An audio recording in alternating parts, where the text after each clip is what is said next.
fantastic. How are you? I am a little bit fantastic myself. Thank you very much. Happy Tuesday to you. Happy Transformation Tuesday. Love the hat. Thank And you. Thank you. So you I just wanted to seem come like in you're with really the feeling hat. good. You're really feeling good right now. What'd you say, Inyatu? I say you seem like you're really feeling good right now. I am feeling very good right now. How about yourself? How are Yeah, you feeling on this I am, Transformation Tuesday? I am marvelous. So this is I'm my excited about tonight's show, and I see we've got a good room already starting off on tonight. So thank you guys for joining us. You guys are tuning in to the Bread Lab Live After Dark. I'm your host, Tequila C. We've got a very special guest today, um, someone who I've always loved to see make an appearance on our shows, whether planned or unplanned, and that is Nyatu Marvel, I should say, relationship coach and Yatu Marvel. So thank you, Inyatu, for joining me on tonight. Welcome, welcome, welcome to the Red Lab Live. So this Thank you is for your having me. I first love round of being the on rodeo. the lab. What did you say, Inyatu? I said I love being on the bread lab. Thank you for having me. Oh, thank you, Inyatu. So let's talk a little bit about so somebody saying AM sound. I don't know what to say about that, Marlene, on YouTube. And Yatu, can you hear me okay? If you can hear me okay, then we'll go on. I I've been playing around today on cameras and audio, so I don't anticipate that stuff being all upgraded until next week, maybe. So, okay. Well, I but hear can you you hear loud me and clear. okay? Are we okay? Are we good to go for now? Yes, we are good to go. Okay, okay. So anything changed in Yatu since the last time you were on the show? Any new shows that we ought to know about or that we should be redirecting folks to come and check you out on? I know you've got a clubhouse show now, right? Yes, absolutely. So Okay. every Tuesday at 5 p.m. Pacific Standard Time and 7 p.m. Central Standard Time, which is where I am, I have a Okay. show called The Tune Up with Mr. Hitch and Yatu Marvel himself. And the structure of that show is a metaphor for like an automobile. And so we do a diagnostic, we look under the hood, we give an alignment, Right. we give add tools to the toolbox, give people tools that they can use, and then at the end of the room, we give people jump starts. Right? We use our power All to right. power other people up so they can go off and do things on their own. And so, yeah, I am super excited about that. This is my third week. Um, Oh, okay. can I share business that doesn't have anything to do with relationships and love? Okay. Okay. So I are you am still in Chicago? Yes, I am the proud co-owner of a black beer company, a black brewing Okay, company, so that's what I've been seeing, the Moors. the Moors. Okay, so Absolutely, tell us about that. I mean, wow, that's fantastic. So talk yes, to us a it little bit about is. that. Um, my father said to me last year, right before Juneteenth, he said, "Whatever companies, plural, and or businesses really get themselves out here, black businesses, and position themselves that by the next Juneteenth that they will make a fortune." And I was like, that makes total sense. And I've always been, or I wouldn't say I've always been, but I've been an investor. And so I was looking for things, and I got the opportunity to partner with a guy I've known since I was 10 years old. Okay. And so, yes, this uh, beer is manufactured at a black brewery. It is distributed by a black distributor, and the hub stores are black-owned liquor stores. So it is in other restaurants and other stores. We're definitely not discriminating with our customer base, but we are proud to say that when we say it's a black-owned beer, it's not just a label. It's really that. And so the Moors actually invented the technology and the science and the mathematics rather to make alcohol and beer. It was called Skull, and that's where the word Okay. alcohol comes from. And so we just want to celebrate that that's where it came from. And sometimes black businesses come with a feel good product, and that is truly what this is. And even though I am not a beer aficionado, uh, I have gone to all the tastings, and people rant and rave about the taste of this beer, and a Okay. lot of energy and experience and experimentation was put into, and giving other people headaches was put into making sure that not only did this beer taste great, but that it was done in time for Juneteenth. And so we were able to officially launch. We sold out in the first 6 days in all the stores. Wow. And yeah, we are having trouble keeping up with the demand. And so the second run is 5 times as much as the first run, and the third is like 10 times as much. And so we're rolling. Wow. We're rolling. Fantastic. Blessings to you on your business. If you can, in the comments, Nyatu, can you put a link to? Absolutely. But I also want to Okay. share that I wish I would have known. We would have done some promo oh no with no that well for again some you more. know I'm excited to talk about it, but the problem is, or not the problem, but the hiccup is that you actually have to have a liquor license in every state to be able to ship liquor legally to Got other people. it. So So you right have to have the now, liquor yeah, license. we have a license in 2 states, and we are working to rapidly scale uh, Okay. to be national. But yeah, you can't even like send your friends beer. Like supposedly FedEx and UPS and everybody is supposed to, if they catch it, they're supposed to stop it. And apparently these are laws that have been in place since the prohibition, but they're probably designed to stop the small guy. But we're working with some really smart people, and I know that we are going to overcome that barrier like this. Really? Yes. Okay, so is it the same? And then we'll jump into today's show. But would it be the same like if you flew somewhere and then you put a couple bottles in your bag? So no, And we were able to take some beer to LA this past week, right? And okay, um, basically to get some celebrities to taste the beer, endorse the beer on social media. And so, yeah, you can do that. That you can. okay, no shipping. You're Okay, allowed to do that. And if I remember correctly, I think I've flown out with some champagne in my suitcase. okay, all right. Well, we'll be looking out for that. Put the link in the comments. Absolutely. And when we go or vacation, y'all to Chicago, right? And what is the other state right now? Inyatu? Indiana, Indiana. Oh, that's a good state. yeah, right next door. So we're looking at Georgia, California, um, Pennsylvania, Maryland, and I forgot what the fifth state is, but those will be next on the list. Should be happening soon before the end of the year, and then keep going and going and going. Okay. I'm gonna put this in the link. Okay. So can you hear me okay? Am I, because I just got, again, another message about, Uh-oh, I hear you loud and you can clear. hear me I'm okay? loud and clear. Go with YouTube. Okay. I think what I'm gonna do, like I said, for the next show, um, is I'm gonna have to go back and hook up my mic again. Let's see. Okay, thank you. I'm gonna have to go back to my mic setup and all of that good stuff. So, um, for all of you guys that are just tuning in, thank you guys for tuning in to the Bread Lab Live After Dark. I'm your host, Tequila C, with our very special guest and relationship coach, and Nyatu Marvel. You guys have been seeing the ads going around for the last couple of days. And also, I've been tuning in and watching some of the algorithms and things like that. I told you guys we were going to be posting to some of our other social media outlets. Um, and my gosh, the responses, the follows, the likes, and all of that good stuff, the views are increasing. So I want to say thank you guys. And if you guys are spreading the bread, thank you so very much.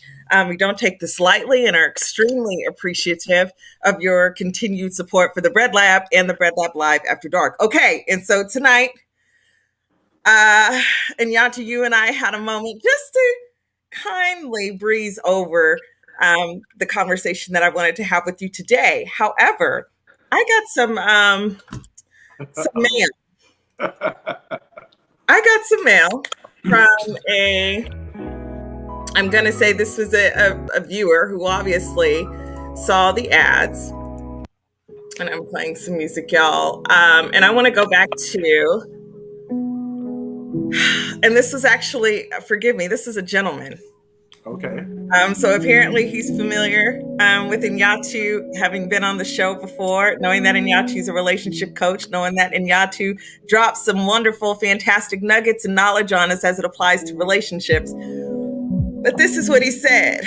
Well, I want to know who's accused of holding back. Before he starts off, Ms. Akilasi and Nyatu, I want to know who would be accused of holding back. You or the partner. He said, I was married for 4 years, and every year during this period, I heard my wife say that she needs a divorce at least 25 times each year. And you know what? I started holding back. To name a few things that I held back on. All right. So this is a screenshot into somebody again who's writing in and saw the holding back. And I said, what? What are you holding back? Right? And Yati, let's talk to them a little bit about our conversation before I go into the rest of this letter. And we talked about holding back. And initially, let's go back a little bit. I made the point that I said to you, when are we as women, right, doing too much in a relationship? And I know we've talked about this before, y'all, on Bread Lab, After Dark, but I was coming from a different disposition. And when do we know when it's appropriate for us to scale back, right? When we feel like we've been exhausting actions and efforts into a relationship, or when it's time to step on the gas. Okay, so I think you froze, Akila. But hopefully the audience can still hear me. I can hear you. Okay, great. You froze. Are you there? Okay, yes, so what's this? Okay, so let's talk a little bit about that. And Nyatu, and give me your thoughts on what we were talking about when it was appropriate for us, again, to step on the gas and demonstrate our affection, or demonstrate that we're really interested in somebody or not, and knowing when again, when to step on the gas, when to scale back, and when it's time to when we're pursuing someone for a romantic relationship. We're in a romantic relationship. Okay, so first I want to clarify, and then I'll go back to the letter, y'all. First I want to clarify and say that I don't think a woman should be pursuing, so it's okay to hold that back. Okay. Right? But there are nuances. Some people think that pursuing is doing anything, and that is not true at all. I think it's perfectly okay if you're interested in a man to pay him a compliment, or to speak, or to ask him a question. Anything that will bring you to his attention. Okay. And at that point, if you spark a conversation with a man that's interested in you, he's gonna keep talking, or he's not the one for you anyway, right? Or because you'll be carrying the dating experience and the relationship from that point forward. Okay. If I'm into somebody, I like to, give them what I deem to be the appropriate fullness of me at that time. And so I use dating as an opportunity to not only get to know the other person, but to assess how that other person makes me feel, right? Right. The conversations that we have, the things that a woman shares with me about herself. When I get off the phone, I assess myself, right? How I feel. And I think a lot of times people mistake being able to check off a box as something that makes them happy. Okay. A lot of people don't know what they need and want in a relationship because they've allowed it to be projected onto them by outside forces from childhood and adulthood. So I like to use a non-relationship example. I love to get a haircut, Akila C. That when I get a haircut and a shave and I leave out of the barber, when I get out of the barber's chair, I feel like the $1 million man. I feel like Denzel Washington or whoever the most handsome person is out here in the world. That's how a haircut makes me feel. Not super duper expensive. It's not a Right. car. I've lived in Right. penthouses. I've driven supercharged BMWs. Doesn't make me feel like how a haircut makes me feel. And a lot of people don't um, take that into consideration. Uh, Right. what's going on energetically. And so women should be really open. And if you have a desire to uh, do something nice for a man or say something nice to a man, I think that's perfectly okay. The point at which you would need to um, pull back is if you aren't experiencing reciprocation or even the man taking the lead in that department. If you call a man 3 days in a row and he Hmm. isn't isn't initiating any communication back, then it may be time to reconsider how he feels about you. Uh, Okay. if a man is consistently putting his foot on the gas, then I think it's perfectly okay to match his energy. The caveat I will throw in there, though, is that you men and women have to be careful of love bombing, and that is a scenario where a person puts their foot on the gas right from the start in order to encourage you to put your foot on the gas, and then they're gonna take their foot off the gas. They're gonna hit the brakes, in fact, and they're gonna let you uh, keep going. And so, in that Hmm. scenario, I've seen men and women um, pretend to really be in love and even really take some aggressive actions and make grand gestures in the first 30 days. And in a lot of cases, that can carry them for an entire year without having to do anything else. And so, again, dating is for getting to know somebody. It's not for Yeah. expressing your love for them. Right? I So, agree. And that's what I said. Dating is for collecting data, right? Collecting information. And that's what we should be going through or doing in the dating stages. But I want to go back to something that you just pointed out. And sometimes in the first 30 days, we're doing too much within that first 30 days, right? mhm. And so, what are some of those things that a lot of us are doing besides the obvious? And I'll say sex, right? What are some of the other things that we are doing a little too much in the first 30 days that you have observed in your coaching career?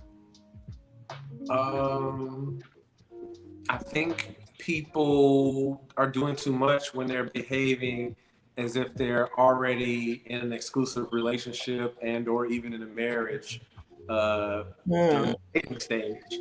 And so, um, if you desire and require exclusivity, don't sleep with somebody until you come to that agreement. And don't wait until it's hot and heavy and he's Hmm. on fire to ask him that question because he's going to agree to anything. You could you could ask him to put you in his will, and in that moment, he would probably tell you yes. And so that is definitely one of the ways that women move too fast.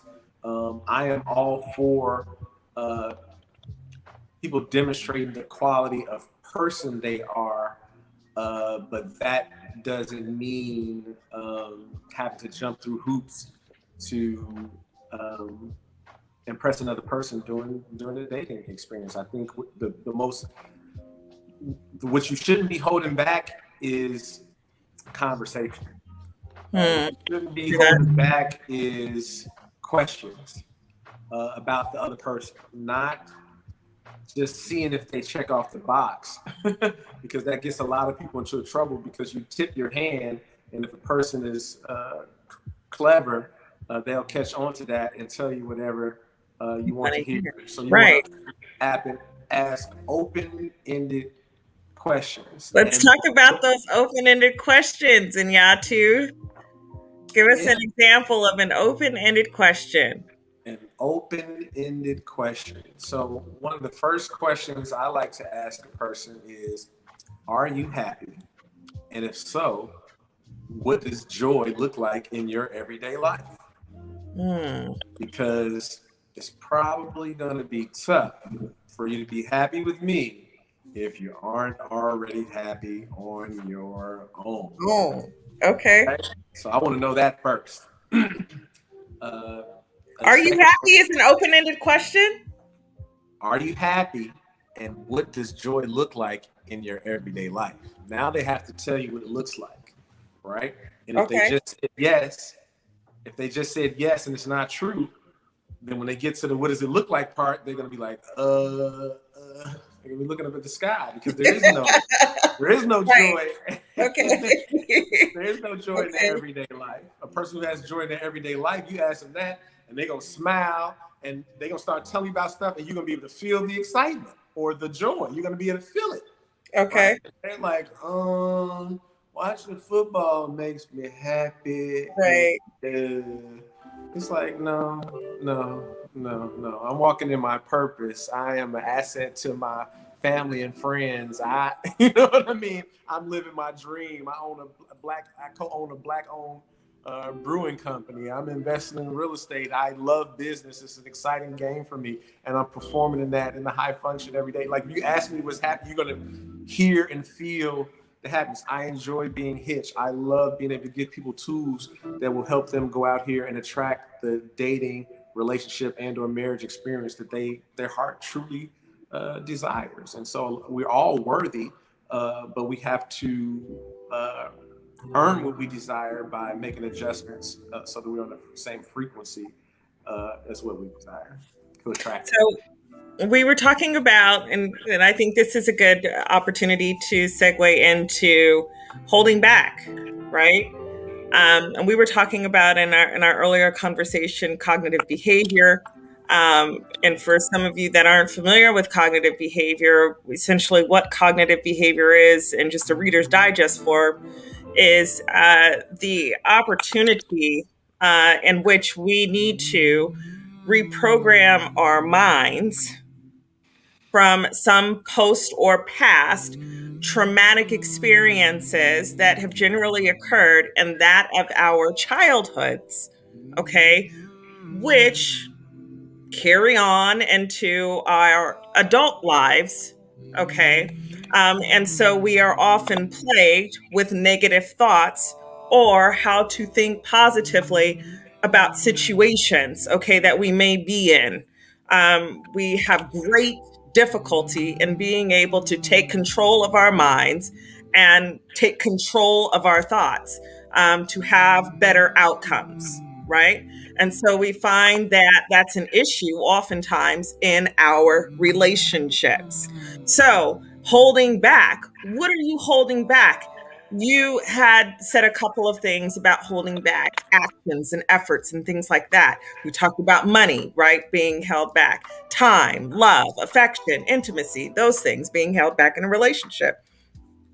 So, you're sitting at the table on your date and you may find that somebody's a little bit reserved or doesn't want to share with you why they're happy or what the joy is in their lives, right? That keeps them happy. What do you think are some of those reasons, if we didn't know what CBT was, right? That keep us from holding back in relationships? How detrimental is it for us to hold back maybe in the initial stages of let's start there. How detrimental is it to hold back in the beginning stages of the relationship? What should we be holding back? So here's the thing. Um, we can be approaching relationships from two places, and that is from a place of fear because of past traumas, Right. or from a place of love. And so, if you have done the work that it requires to heal properly, you allow yourself to be able to approach dating from a place of love and fullness and happiness. And so I genuinely think, and I wish that everybody understood this, is that if you enter a dating experience and or a relationship experience and even or a marriage and it works, you're going to be great.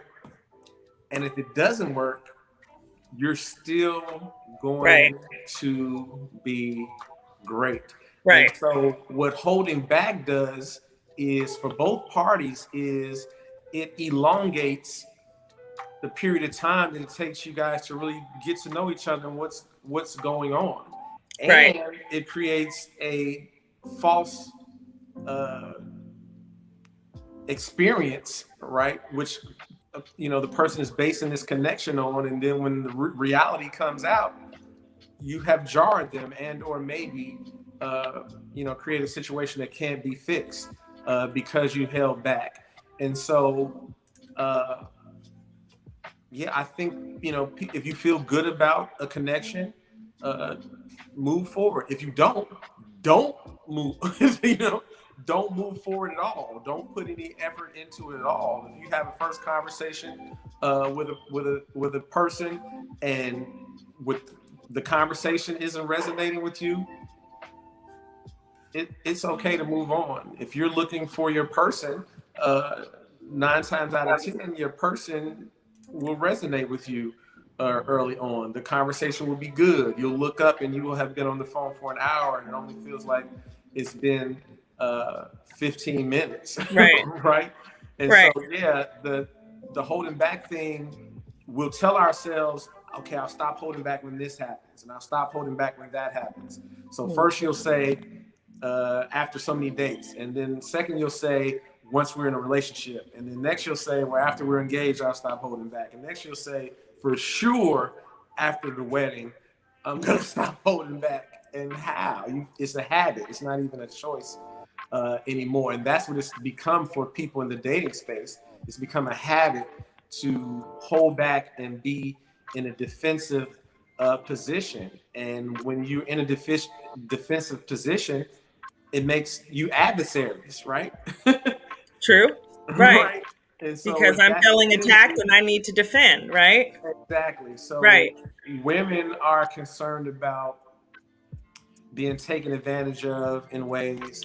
Men are concerned about being taken advantage of in ways. And so everybody's like, Right. holding themselves back and trying to protect themselves. And it's a legit feeling. It's a legitimate trauma response. It's not a healthy trauma response. And it's certainly not a response that'll get you the results you want. That nothing great has ever come of half doing things.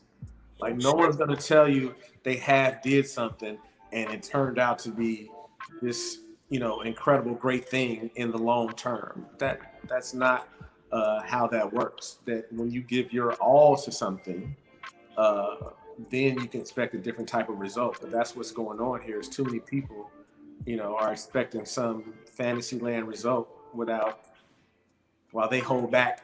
They're gonna wait till it's fantasy land, Okay. and then they're gonna get involved. So this is what I want to know. Is holding back okay sometimes?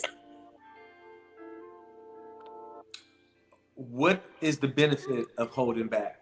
What does anybody in the audience, anybody, what do you imagine being the benefit of holding back?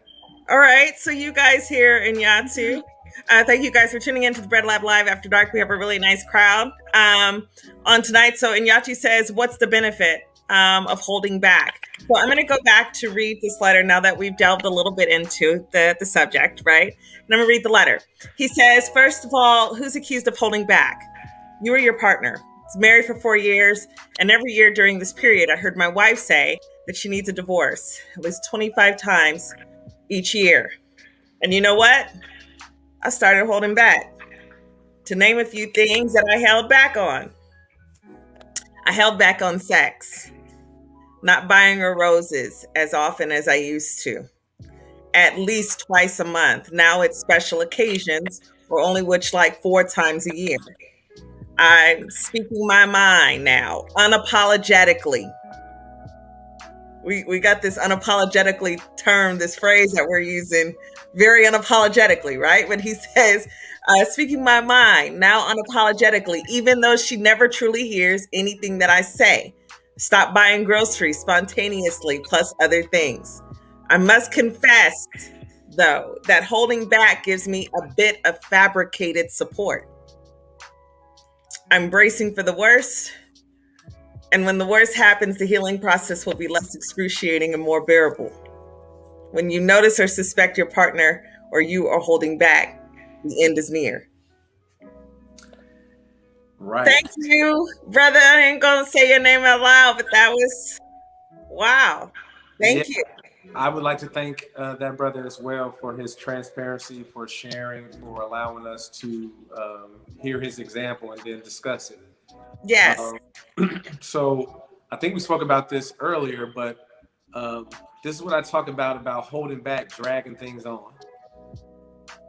Right? And so we can get some more money, we can get another house, we can get another car, we can get another husband or another wife. Right. We can't get the time back. Right? And so while I understand the logic, right, where you feel like, right, you know, you're holding back, so you're not giving as much, you're not as vulnerable, but you know, you are forcing the end, simultaneously forcing the end and dragging the end along. So, you know, she's saying she wants a divorce, you're holding back, the future doesn't look bright. Right? And the fabricated support, he said, that's what stood out to me. Absolutely. And so, you know, I can remember a long period of my life where I imagined that holding back was preventing me from heartbreak. But what it was really preventing me from was a happy, healthy, sustainable relationship with a Black woman, which is what I truly desire. And so it's, you know, people hold back because they have a fear of failing. They have a fear of losing out. But usually holding back is what usually guarantees that that is exactly what is going to happen. So dating, relationships, and sometimes even marriage is trial and error. That is just part of the process. And it is only because we resist that reality that it causes us to suffer. If you understand this is part of it, I understand that you know, riding my bike for exercise is not always going to make my legs feel good. Right? That's true. That's absolutely true. But it's part of the process. So I keep going even though my legs hurt. Right? I'm going to keep doing this even though it makes my leg hurt. And when my legs stop hurting, I'm going to ride further until it makes them hurt. That is the process of building up my leg muscles. This is the process of building up your relationship muscles. This is the process of preparing yourself and getting in alignment so that you attract finally that dating and relationship experience that you desire. And so if they all, you know, if they all went perfect, you marry the first man or woman you meet. Right? If every dating relationship, right? Thank God that didn't happen, right? Exactly. So you don't need them all to go perfect. You only need, you know, one to go great to get what it is that you're looking for. If you're looking for, you know, a permanent relationship, a marriage, a partnership. Okay. Okay. So we've got a comment from someone in the audience. And for some reason the computer's slowing up on us, but we got Marlene Rodriguez on YouTube. She says, I believe people hold back until they see the other person going in. It's fear. No one wants to give more than the other person is given or giving after experiencing relationship traumas over the years. Thank you, Marlene.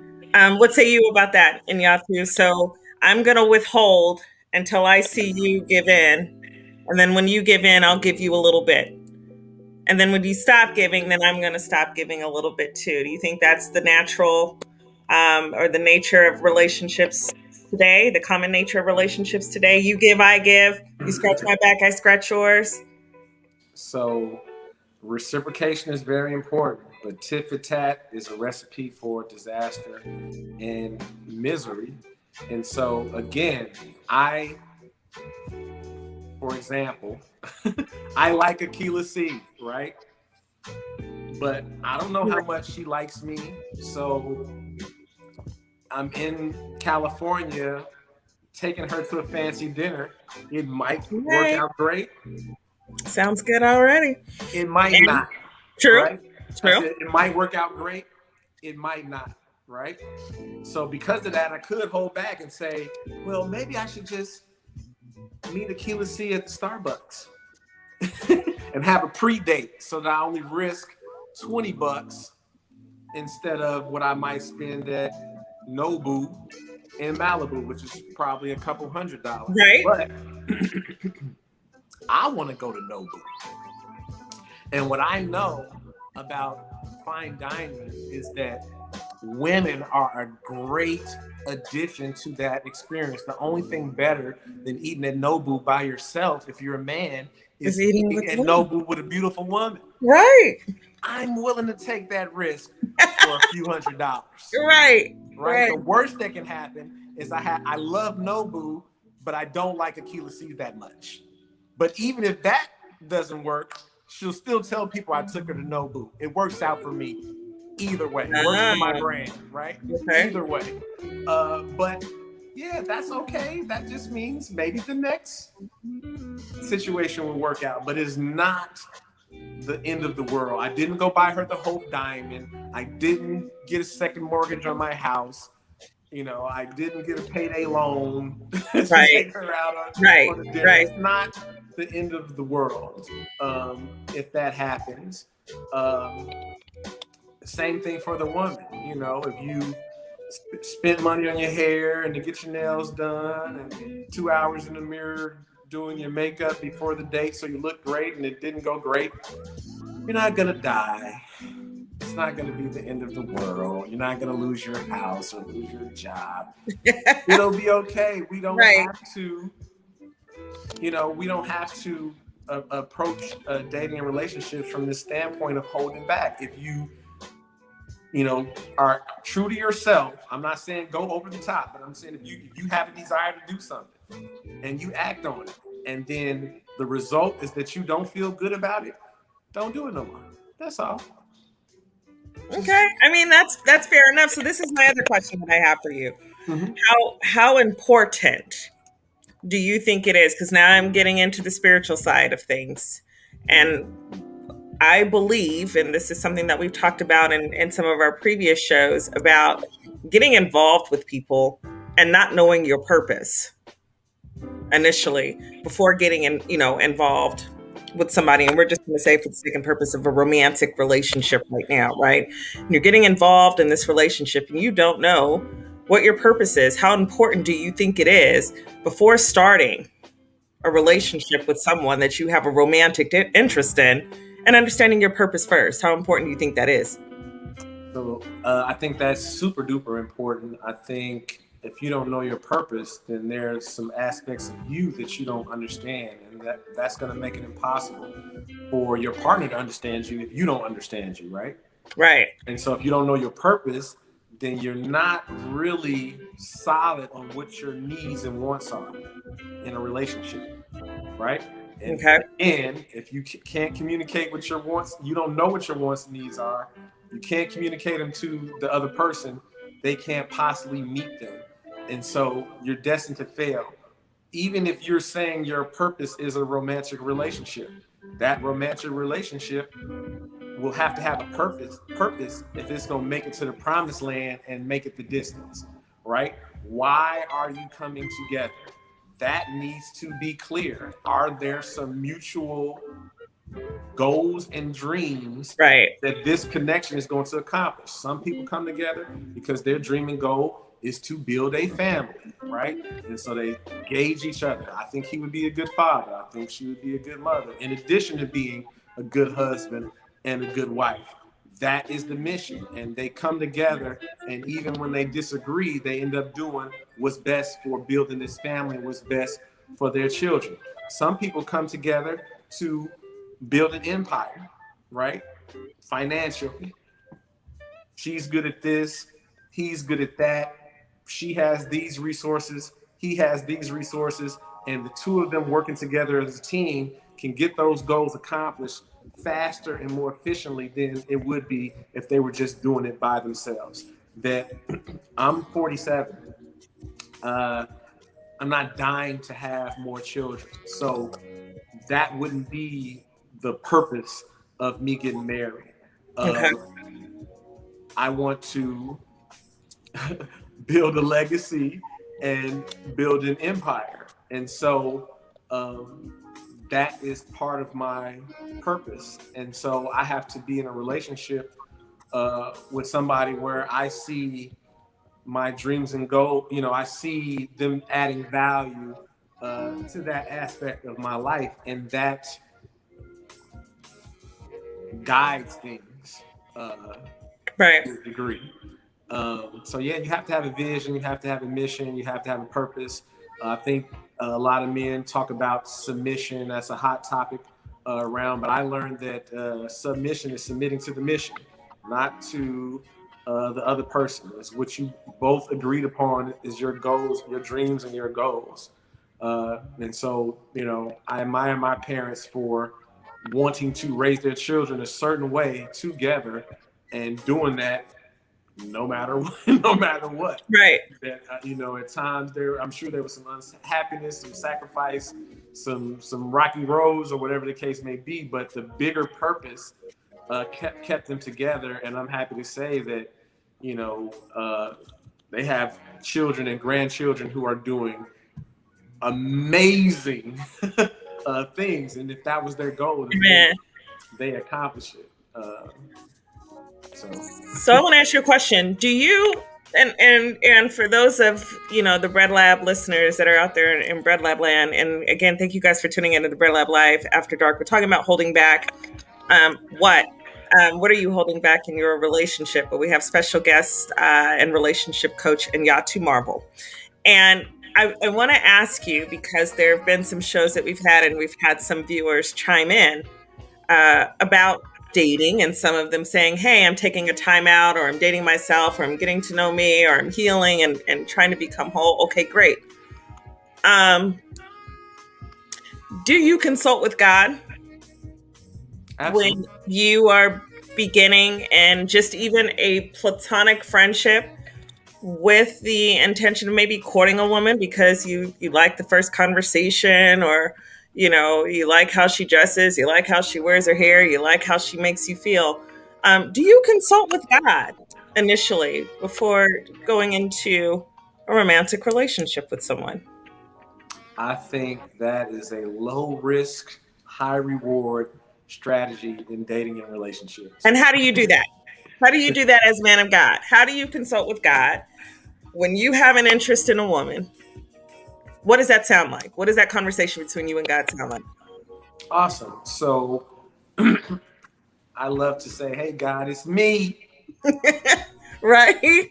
Your favorite son in Nyatu.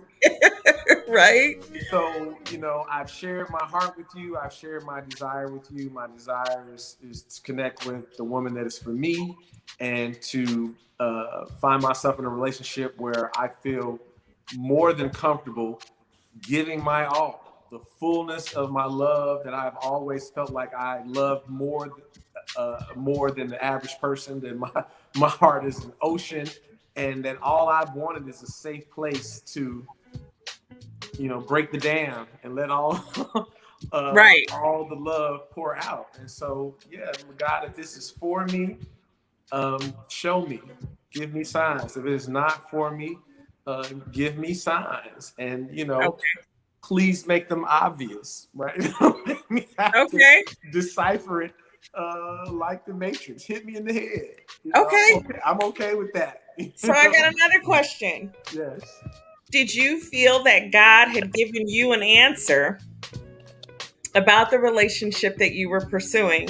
Or did you make the decision, or prematurely make the decision about the relationship versus waiting on God, and continued on in the relationship only to find out that it wasn't the relationship that was for you? Sure. I've ignored signs in my life, for sure. That's why I said, God, knock me in the head, because I'm I'm hard headed sometimes, right? Yeah, I mean, we all So are. We all want what we want, right? So, I mean, absolutely, absolutely. But one of the most powerful things I have developed in my later years is acceptance. That all stress and strife is the result of resisting reality, yes, existing what is. And so when I yes, find out what something is, I accept it, I respect it, and I embrace it as the absolute truth and the reality. And then I move forward accordingly. yes, I'm certain that God wants you, I'm certain that you're worthy of the relationship that you want. But worthiness is not synonymous with deservedness, right? And so we have to become the person we need to be to attract uh, the experience we want. And that requires some work. That requires learning about, you want a healthy relationship, but do you know what you need to contribute to a relationship for it to be that? You want there to be good communication, but do you practice comprehensive listening? Do you mm, listen to understand and to learn about what the person is trying to tell you? Or do you listen to respond? Right? Do you effectively communicate your needs? You know, we tell somebody, I'm sick of you doing this and doing that. And that's not telling the person what you want to need. They're likely going to get defensive if you tell them you're sick of them doing doing something. And so I learned a technique working with a coach, right? Because I don't care who you are, everybody has blind spots. So yes, I help somebody help me create some rear view mirrors so I can see my own blind spots. But he showed me a technique that came from a book called Nonviolent Communication. It's a technique mm, for communicating with your partner when there's an issue in a very healthy way. And so the first thing you do is you tell them about your needs. So, for instance, I have a need to feel heard and respected in a relationship with Keela. okay, All right. Uh, and I was talking to a woman, and she would like ask me a question, and I would get 3 words into my answer, and she would start talking over me about whatever the 3 words that came out of my mouth at first. She wasn't letting me finish. okay, And so I told her that sometimes when I begin to speak to answer her questions or to tell her something, that she begins to talk over me. And that when she does that, I have trouble feeling heard and respected. And then I asked her, can you understand why I might feel that way? And would you be willing to help me with that? Right? That I actually need to be able to finish my thoughts and finish my sentences in order to feel heard and respected. right, I told her what my need was. I told her what the action was without beating her up or saying that it was a negative thing. I didn't say you're a bad person, you talked over me. right, You talked over me, and that's making it hard for me to feel heard and respected. Anybody that cares about me or even is a decent human being wants me to feel heard and respected if that's one of my needs, you know. So you're communicating things the right way, but sometimes mostly we express our frustration and not our needs. And so the person doesn't, you know, they heard your frustration and you think that they should understand what you want them to do moving forward. And really they don't, because you didn't communicate it to need and you didn't connect it to an action in a positive and a healthy way. right. And so I kind of have this analogy that I've come up with in my mind and thinking about, what we are going to talk about today and holding back and reasons or triggers why we hold back in relationships. And I asked you, do you consult with the Lord? And, when you're dating or you're courting someone to hear back from him. And what I said prior to that about understanding our purpose and how important I believe it is for us to understand our purpose is knowing when we're headed in a certain direction and we know without a shadow of a doubt, this is what God would have us to do in our lives, right? He's given us the vision, He's given us the provision, and we're on this mission and we're working towards the goal, we're pressing towards the goal to achieve the prize. And then somebody sends something our way, and we know that God sends blessings and the enemy sends distractions, right? And if we're not in the right place and space, I think as it applies spiritually, right? With our time with God, honoring, acknowledging, inviting Him in, praying, right? And doing all these other forms of worship, praying, fasting, tithing, whatever it is that we're doing, and we become distracted.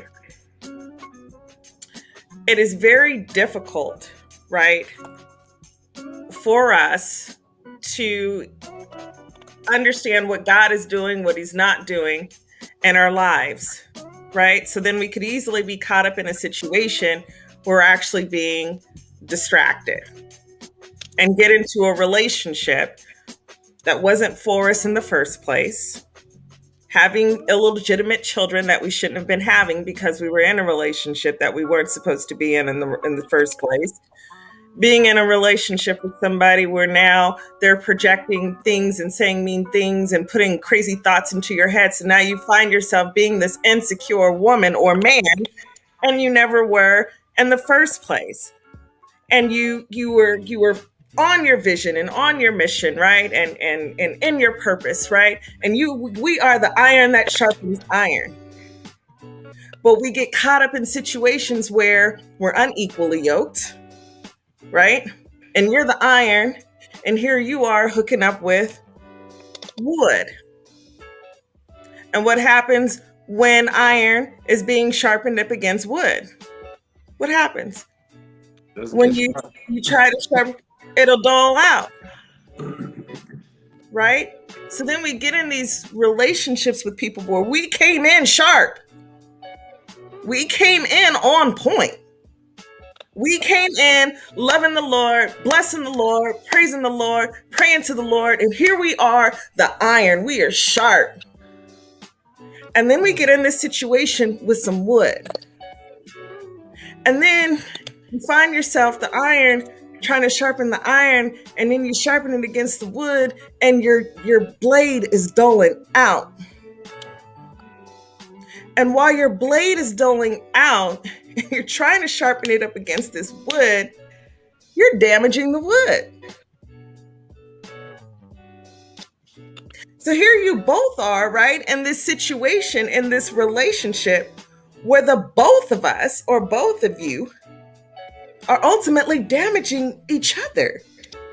Because you have no business being in the relationship in the first place, because we skipped one very important step early on in the relationship, and that was seeking God to make sure this is who you would have me connected with. Is this in alignment to my purpose? Is this in alignment into the circle or the blessings that you have for me? And we're not waiting on God. And then sometimes, and correct me if I'm wrong, Nyatu, sometimes we get caught up in situations where we have all the red flags in front of us. But there's one little thing about that person that makes it all right. So we ignore all 50 of those red flags. And then we move on into the next relationship. And we still have all those layers from the relationship in the beginning, right? Or from the previous relationship, and now we're stepping into another relationship. We got all these layers that we somehow have to shed and peel off. And then we don't understand why we have difficulties with communicating. We have difficulties in expressing our feelings, our dispositions, our vulnerabilities. We have difficulties in loaning money or helping people, lending a hand, right? Because we've got trust issues. So then I'm thinking, and this is just my point, and going back to reasons why we hold back, reasons why we're not able to have healthy, flourishing, progressive, productive relationships. And that's because we're taking them from the source in which it was never intended for us to have that relationship with in the first place, that person in the first place. So I think that the relationships that we have in our lives are so divine that we have to assess them right up front. And sometimes it feels so good. It feels so good. But the enemy can, like I said, he can't create. And we know that, right? He's not a creator. And he'll just switch it up, throw some glitter on it, put a bow on it, slap a new face on it, and you've got the same experience from the last time because you never consulted with God on whether or not this is who you should be dealing with. And you never consulted with God, what's my purpose? Where am I going? Where would you have me to be? And you never committed your ways to God so that he could establish the plan. So now we find ourselves again getting into these unhealthy, unproductive, unprogressive relationships. And then we've got all these crazy sort of, problems. We're insecure. We're arguing, we're fighting, we're not listening, like you said, to understand, we're listening to respond. All these past hurts and traumas. What say you about that? Was that a mouthful? Yes, that was definitely a mouthful, but amen. You have to be asking yourself, what is godly about this connection? What is godly about this experience? It was one of my posts today. I say this probably every time I get in front of a camera. The right relationship, the right man or woman will enhance you, advance you, and romance you, and you will be. That is the experience they will be receiving. Are you saying all three? From you as well. All three. All three. Can you repeat that one more time? The right person. I did see that. I just saw one that was in red, so I thought you meant advance you was the only one. Okay. Advance, and romance. All three. They're simple litmus tests. You talk to this person, you spend time with this person. You feel better about yourself after that? Or do you feel drained, exhausted, overwhelmed, frustrated? People go through these things early on before there are any real stakes involved, any real emotions involved. People are putting up with nonsense and not using that early stage because, I heard a young lady say today, I just don't feel like starting over. You're going to have to start over anyway. You just dragging that. Just the fact that you know that you said that lets me know that that this is not for you. But you're telling yourself, hey, but I don't want to start over. So what's going to happen is you're going to start over 5 years from now or 3 years from now or a year from now after it crashes and burns when really you could have landed the plane and got off peacefully right now with the information that you have. But it's a struggle. Right. Because we want it quick. Yeah. We live in a microwave society. And we some people aren't relying on God. They're in the habit of relying on God. Sometimes people get caught up in life and forget to rely on God. When you speak to God, you put yourself on the frequency with God. And so there's also a change that occurs inside of you when you're speaking to God truthfully and genuinely and from your heart, that you get on the same frequency as God. And again, you have to pay attention to yourself and collect data. Are these experiences similar to the experience that I have when I'm connecting with God? Because when you're working in your purpose, that's what that'll feel like. Amen. Right? Right. Your relationship is in its purpose. That is what that will feel like. And so, I remember, I was telling myself, be a realist. And to a degree, I was throwing feelings out the window because I misunderstood what it is to be in touch with how I feel. Again, the right things in your life will make you feel good spiritually. They'll make you feel good mentally. They'll make you feel good emotionally, and if they're not, then at least it needs to be reassessed at the very least. If not, make an exit. It's okay I don't have anything bad to say about anybody from my past. The only thing I can tell you about them and me is we weren't meant to be, and I'm okay with that. There's some Right. great people Right. who aren't my person, but I don't need everybody to be my person. I only need Just one one woman queen. to be Mrs. Marvelous. Right. And so, I'd be lying if I said that all of my experiences haven't given me opportunities to really improve and take note of things about myself so that I can make better decisions in the future. And when you are moving in that direction, you hit this like plateau where even if you're attracting somebody who isn't the one for you, your experiences start to be on higher and higher levels, and it gets better, right? So there's low level Go dating. back and say that one more time, Nyatu. I want to I go. said that that as you have these experiences and you use them to really collect data on yourself and understand what you need and desire better and understand yourself better, what makes you feel one way as opposed to another, what makes you feel like you're having a godly experience, you begin to attract better and better experiences and higher quality people on your road to your person. That when you meet your person, the last couple of people that you dated should have been a better experience than the 10 or the 5 before that. If you're developing, through the course of these experiences. So I learned so much about myself, and I wouldn't if I was sitting on the couch and or even reading a book. Right.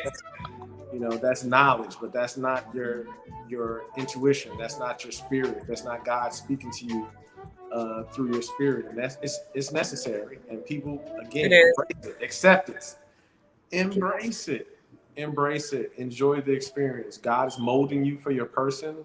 Don't be sad about that. Don't have bad feelings about that. Don't feel like you have to protect yourself from that. And so I like the sword metaphor that you used, but another one I like to use is gold. That when gold is mined, they have to burn it to purify it, to melt off all the impurities so that it's pure gold, right? And just like the working out metaphor, we as people sometimes have to stand some heat right, to burn off our impurities, the things that are in the ways that we are in our own way, right, of what we want. And so when what we want and our relationship with God and our relationship with ourselves and other people are all lined up, all moving in the same direction, it's a totally different experience. It's only when we're resisting and wrestling with ourselves and wrestling with God and wrestling with the other people that we have these tumultuous experiences. So my suggestion to everybody is, get in alignment. Don't be scared to ask God. It's free to ask God. It's free. It's free. Right. It is free. Take 5 minutes, 3 minutes. Right. Check in. Tap in. Say, hey, let me see. God, give me the vision to see this situation clearly. And when you do, embrace it, respect it, accept it, embrace it, and move forward, whether that be together or apart. Well, we'll come back to that together part. We got another comment from Arlene on YouTube, and she says, but are you truly top-notch sharp iron if you would let wood try to sharpen you in the first place? In other words, when you know what and who you are, would you really entertain the dull wood? So, thank you for your comment, Marlene. That was an excellent question. And this is what I'm going to say to it. And Nyatu, I want you to chime in on her question as well. I'm going to leave it up here for you guys to see. But are you truly top-notch sharp iron if you let wood try to sharpen you in the first place? In other words, When you know what and who you are, would you really entertain the dull wood? And let me give you an additional illustration to my first point about the iron. Because most of us, when we are, I'm not going to say all of us, but most of us, some of us that are truly seeking God on a daily basis, we are acknowledging Him. We are inviting Him into our days. We're in our Word. Again, expressing all of these different types of forms of worship and so on and so forth, right? And we are on top of our game, right? Our spiritual life with the Lord, right? And then we meet somebody who seems like they too are on top of their game. They praise, they worship, they got great jobs, they smell good, they dress good, they look good, got good relationships with their families, treat their friends well, take care of everybody, pay their bills, all that good stuff, right? And then something happens where we can just do it this one time. God's not going to be mad at us. We'll just do it, and we'll pray about it, and we'll work at it, and we'll do better the next time. Right? And you let your guard down for maybe that moment, or you do something against your better judgment. Remember, we're sinners, right? At the end of the day, we're all going to fall short on this side of heaven until God comes back. Check us out on Friday for the show. We talk about the rapture and all that good stuff, right? But okay, we fall short. And then there's another situation that comes up, right? Where you let the enemy in. We all do sometimes, right? And you may be sharper than the other person may be sharper than you, or you guys may be equally sharp. But what I'm saying is that things happen that dull out our iron.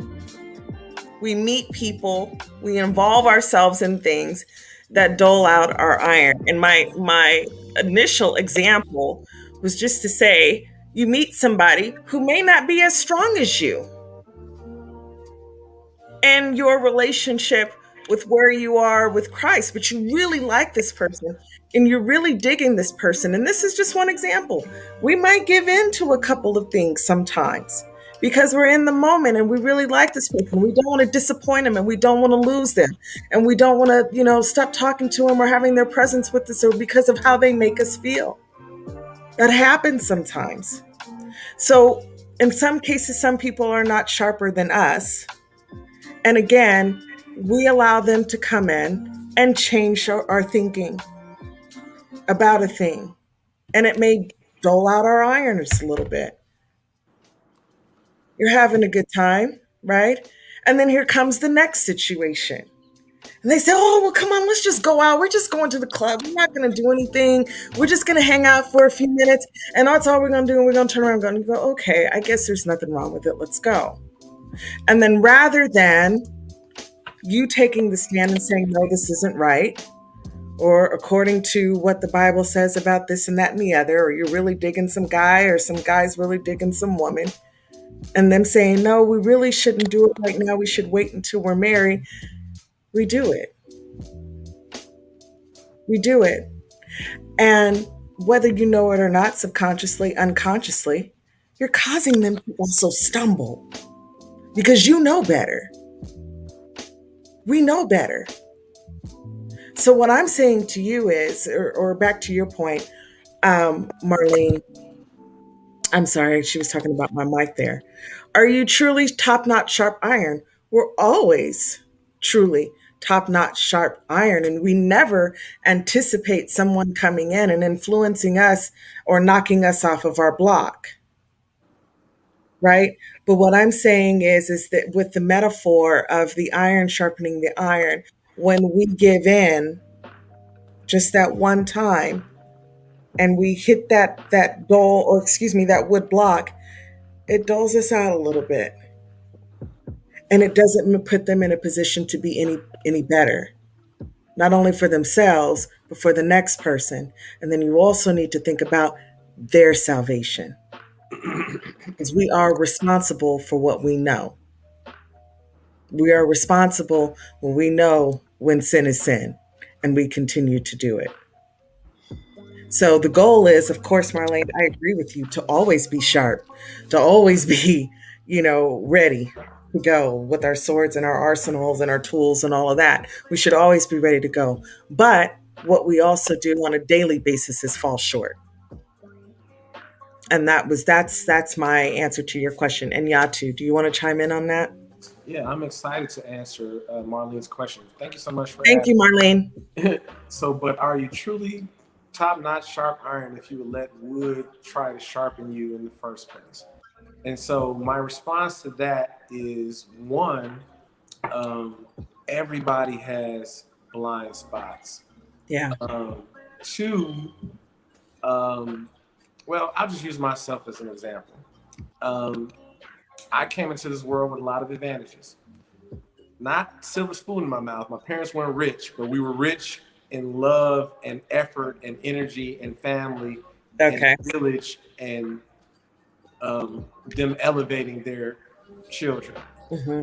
I watched them give back to the community. My dad would load up the station wagon and take all the kids to the beach, all the kids to the museum, all the kids to the baseball game. My mother was feeding all the kids and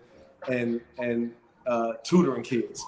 So I, at some point in my life, began to feel guilt about all of the advantages that I had in my life, Hmm. and that I, hindsight 2020, uh, began to practice philanthropy through romantic relationships.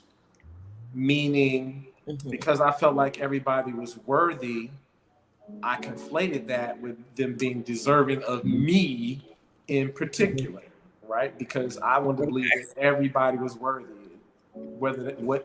no matter what background they came from or what life or whatever they didn't have. I never took for granted the the benefits of the advantages that I had, and so I was dating women who were great women, but the gap in where we were was Right. too great for the relationship to work. And the reason why I participate in that iron and wood is because I felt so that my advantage was so great that I could carry Hmm. the wood until it turned into iron. And obviously, that was a mistake, but it's a mistake that top-notch people can make. And so, everybody's going to have an Achilles heel. Hmm. No one is strong in every single area. And so, Right. yeah, things can slip by us even when we're top notch. And so, I found myself encouraging some really high level people Yeah. to forgive themselves for not every relationship that they had working out. I'm a relationship consultant. I'm a coach.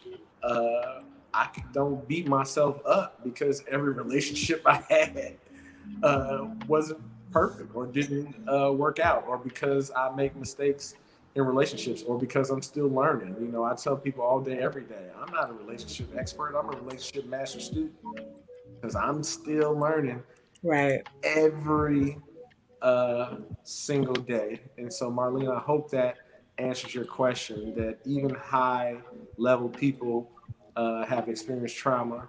Even high Yeah. level people can have triggers, and even high level people can have weak moments and or trauma that is unhealed that they don't realize is unhealed. They may have went to the therapist and talked about 99 things. So they like, I got it. Right. The one thing they forgot and because it didn't seem from their point of view like it was affecting them so much, which is why they call it a blind spot, right? You can't see what it's doing to you. Right. Right? Right. Uh, and Right. that is enough to affect our experience to the point that we're not getting and attracting exactly what it is that we want. But Akila, I think you hit it on the head. God, as God, is this iron? Or is this wood? Is this some wood? Lord help me. I'm dead serious. That's exactly how you should word it. God, if this is wood, show me it's wood. And he gonna give you a whole basketball court. He gonna show you a whole basketball court if it's wood. Right? And if it's iron, it's gonna be a Hanzo sword from Kill Bill. Kill Bill. Exactly. And I got one right behind me. Hey, God loves for you to be specific. Right. God loves you. When I finally said, I was building a relationship and I was envisioning it going all the way and considering it all the way. And I finally said, God, if this ain't for me, just drop the brick on my head and boom. Are you serious? What? I mean, it wasn't a week before a brick fell on my head. Wow. So now. Wow, really? Yeah. And so my last tough experience, I asked for the brick. I got the brick 2 weeks in, right? I didn't have to wait 9 months to get the brick. I asked for the brick right now, and I got the brick right now. So ask God for the brick. I'm asking it for the wood. I ain't asking it for no brick. Boom. Thanks for your experience. That's cool. Be careful what you ask for, right? Absolutely. Well, we trust God in all things. As always, as you guys know, I pray that you guys are leaving with a little bit more today than what you came with.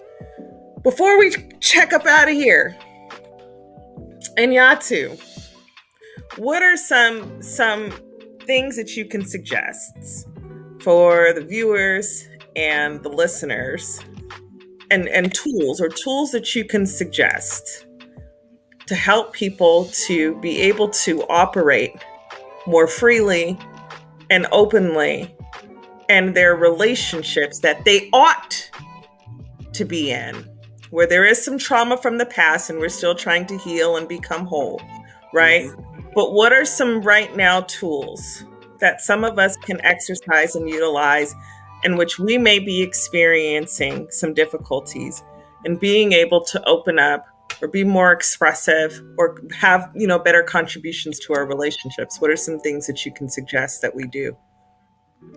I think the first thing is mindset going into these experiences.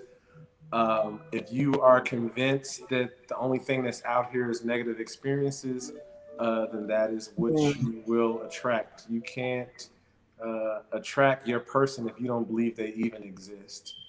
And sometimes we don't realize that the things we're thinking and saying and doing demonstrate that we don't think that our person exists. Yeah. So, yeah. We really have to be able to identify these things. And it goes back to what I said earlier. Make an agreement with yourself that it's okay if this doesn't work out. That's right. That's the number one thing. That's I hope you guys are really hearing that. Make an agreement. And day one, before you even go out on the first date. There you are. Before you go out on the date, it's okay if this ain't it. And kiss yourself, hug on yourself. It's okay if it is it too. Okay, that part. Either way, because some people have some. Yes. I can speak from my experience, only date women. Some women have had trouble accepting when it's the right one because they dealt with the wrong one so often, and that's all they're to dealing with. And so I've seen women panic when he's doing all the right things. Oh no, what am I gonna do? I'm like, you're acting like he's beating you, but you're saying he's doing everything right, and it's making you so uncomfortable. I mean, I've heard so many women say, I don't know. He's doing everything, but I don't know. He did this, he did that, he on point, but I don't know. Oh, something about it, right? Yeah. The opposite of being scared of losing is being scared of winning. And that's a thing as well. You bring up a good point because, and again, there are some men and women alike, or I should say women and men alike. Again, I only date men, so I can only speak to my experience. But you're right, in terms of being a woman and then you meeting a gentleman who does all the right things, says all the right things, and you're like, hold up, this just what do you want? You got ulterior motives? Is there Who something? sent you? Yeah, exactly. Who sent you? But I go back to my original analogy. Consider who you are in that illustration. Are you the sharp tool? Are you the doled out sword? Or are you the wood? Are you the damaged wood? And we need to assess where we are in these situations before we get into them. And I think it's okay to do a temperature check with the Lord to find out where you are, emotionally. What is it that you would have me to contribute to this relationship? When God is silent, He's listening. He may be giving you more time to pray. He may be giving you more time to observe. He may be giving you more time, again, what we say, to observe, to listen, to gain more knowledge, to gain more understanding, to gain more wisdom. God is that type of God. He's a patient, He's a loving, He's a kind, He's a caring God. He takes His time. He is time. But He doesn't force Himself upon us. And it's the same very way that we are to act in our situations, without anxiety, not anxious for anything, but holding on and waiting on Him.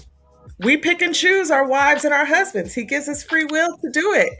But He also gives us the information that we need in order to make healthy decisions. So if you do find yourself in a situation, whether it be a romantic relationship with somebody, in your marriage, in your friendships, in your business, relations, you have to take that back to the Father. And you have to honor Him in the initial part of the decision. And even if you are in a situation where you didn't come to God and you didn't ask Him to bless it, or you didn't ask for His opinion or His expertise, or what does the Word say about the situation, it's not too late. Do it. Some of us are afraid of the answers. Some of us are afraid of God saying no. Like, we used to go to our parents and we'd be like, why don't you go ask and see what she say? Well, I don't want to ask because I think she knows. No.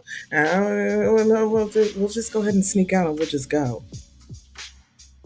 Well, I'm just going to go on and mess with him because he's just cool and he's fine and he's here and he's convenient and he's saying all the nice things, and God will forgive me. He knows my heart. And then 2 years later, we find ourselves in situations that are very hard for us to get out of. It's like if you knew that if I gave you a gallon of water and I said, here in Nyatu, I'll give you $1 million if you drink this gallon of water, but it's got just a pinch of poison in it. But you might be okay. Would you drink it? Would you drink it? Just a pinch of poison in it. Would you drink it? Then why don't we treat our relationships in the same manner? We know they're not good from us from jump. We know that's not the relationship that we ought to be in. We know those aren't the people that we need to have in our circle. There's just a little bit of poison, but we just ignore all the red flags because there's that one thing that they do that seems right, and we keep them around. And we're doling out our blade, or we're becoming like damaged wood. Iron sharpens iron. I love it. I remember telling a young lady, hey, you have to be really strict with your deal breakers with me. Yeah. Because I'm a very likable person, lovable person. And if you let it skip over, you'll wake up and be in a situation that you do not want to be in because you didn't hold on to your deal breakers because, I have a lot of things that you like. And so because a person is great doesn't mean they're for you. Because they're an iron sword doesn't mean they're for you. Come on now. That's right. Sword is not for you. And that's so right.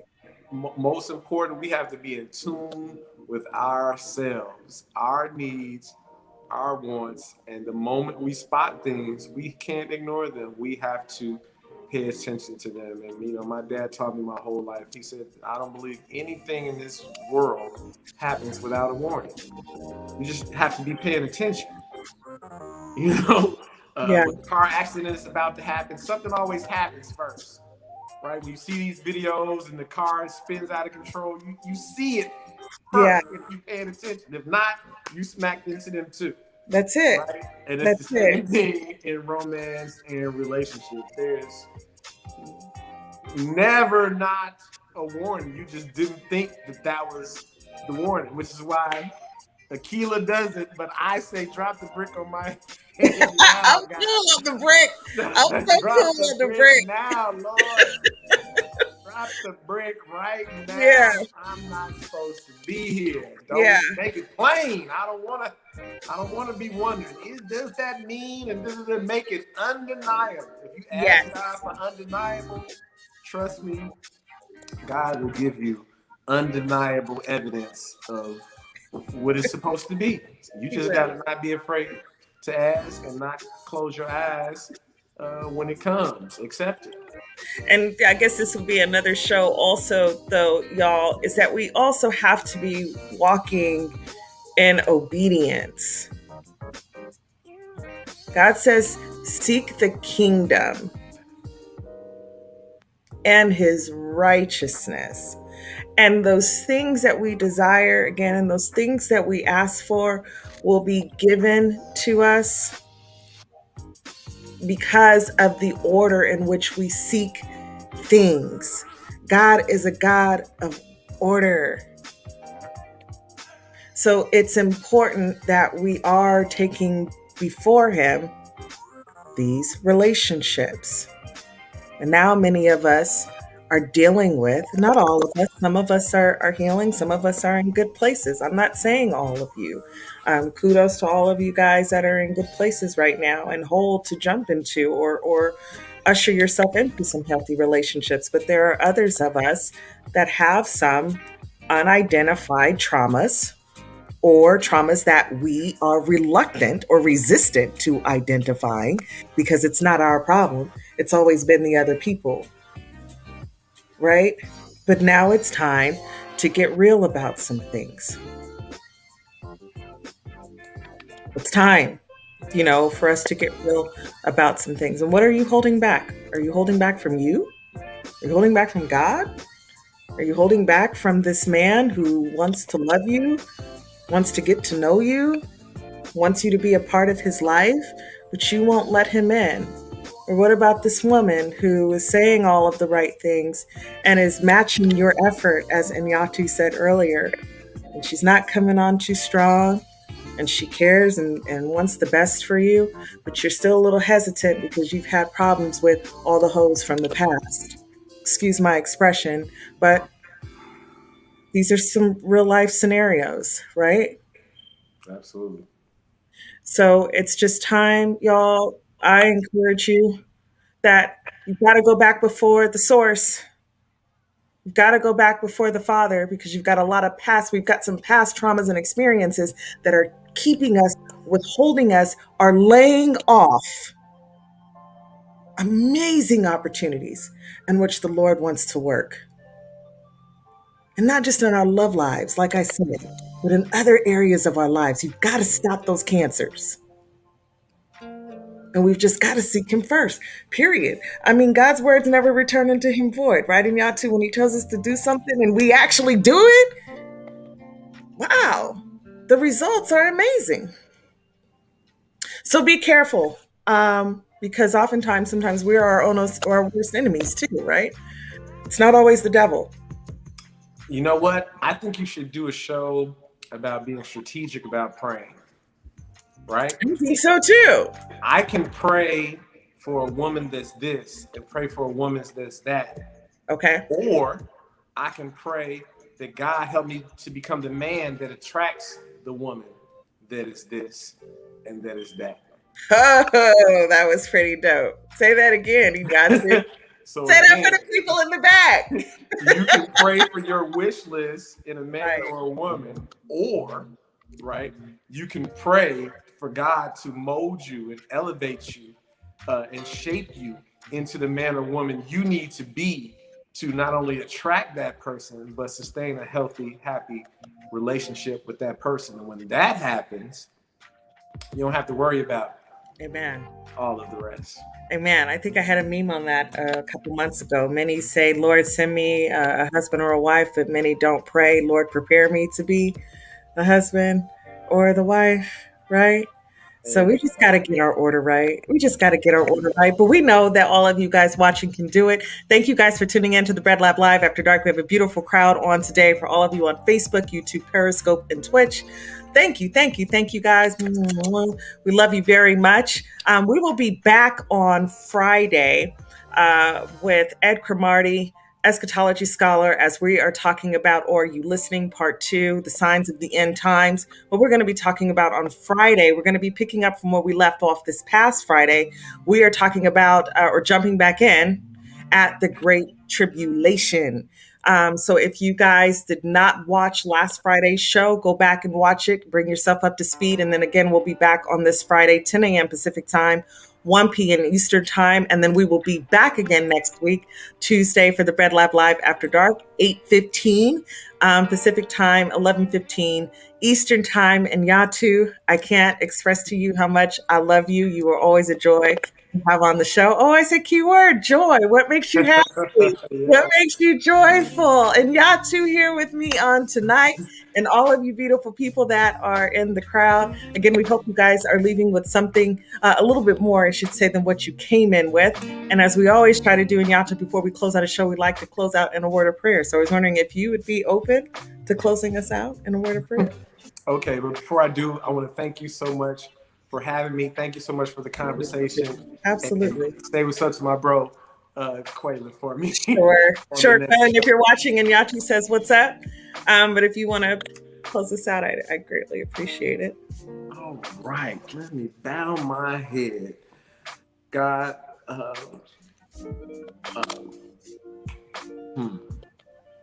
Amen. God, please, please, give us your direction and guidance towards healing. This is, we both know that this is one of the most important steps, but it's also one of the most difficult steps. Recognizing the need for healing and taking the steps to heal. So, Lord, expose the areas that we need to heal. Everybody on this podcast, including myself and Akila, expose the areas that we need to heal. And then, Lord, please give us the tools and the resources that we need in order to heal those things so that we may move forward in a healthy spirit towards all of our desires in life. Also, Lord, please keep us in alignment with your word. Keep us in alignment with your desires for us. Keep us in alignment and obedient to what we say we even want for ourselves, God. Thank you so much for all of the wonderful things you have already done for us. Thank you so much for all the wonderful things that I know that you're going to do in the future for all of us. And I love you. Amen. Amen. Beautiful prayer. Thank you. And y'all too. Thank you. Again, you guys tune in this Friday, 10 a.m. Pacific time, 1 p.m. Eastern time, and then we'll be back again next Friday. You guys have a great week ahead. Oh, I forgot. My bad. This Saturday. I totally forgot. Because I'm thinking next Saturday, but I've got to announce this because some of you had gone out and you guys bought the book, A Pot to Piss In. We've got Mbwebe Ishangi joining us for the next couple of Saturdays as we are delving into A Pot to Piss In, and we are doing our book club and our review. So you guys tune into that. It will be 7 a.m. So it'll be a little early on the Pacific Standard Time side, but nonetheless, you guys are going to walk out with a wealth of information and knowledge as it applies to what do we want to say financial awareness, cryptocurrency, and all of that good stuff. And as you guys know, if you guys have checked out in Webby and some of the previous shows, you guys, knows he is just the guru of, my goodness, the Boule and the Greeks and the Egyptians. I mean, he just knows everything, right? So he's got some nuggets that he's going to come drop on us on Saturday. So you guys don't want to miss that. And so again, Saturday, 7 a.m. Pacific time. Friday, we'll be here 10 a.m. and then again next Tuesday. So you guys will see the ads coming up. Thank you guys again for watching. Go follow us on all of our platforms. Spread the bread. You guys have a great week ahead. Again, thank you, Nyatu. I love you with the love of the Lord. See you guys later. Okay, good night. Bye, everybody.